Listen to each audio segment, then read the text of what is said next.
ભયંકર પરિણામ છે, એટલે મારે આ કહેવું પડે છે. હા, પેલા છે તે આપણે કીધું ને કે મૂળને તપાસો.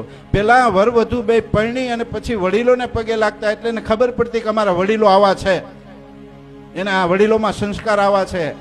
પછી દેવગોત્રને પગે લાગવા જતા, એટલે દેવ અમારા આવા છે, અમારું ગોત્ર આ છે.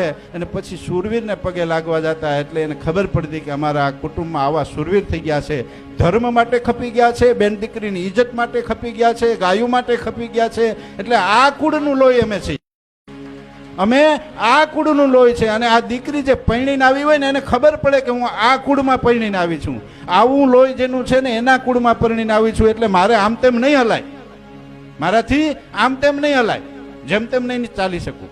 આ એને ખબર પડતી, આ એને યાદી અપાવવા માટે આ રિવાજ હતા. અને પછી મામાને ત્યાં રોટલા ખાવા જાય, કાકાને ત્યાં રોટલા ખાવા જાય, મોટા ભાઈને ત્યાં રોટલા ખાવા જાય, ફઈને ત્યાં રોટલા ખાવા જાય. હવે આ બધાને ત્યાં રોટલા ખાવા જાય ને તો મહિના 2 મહિના નીકળી જતા. અને એ રોટલા ખાવા જાય ત્યાં બધી કુળની વાતું થાય, હગાની વાતું થાય, વાલાની વાતું થાય, વાલપની વાતું થાય. અને એ વાતું કરતા કરતા મર્યાદામાં બીજકનું રોપણ થતું.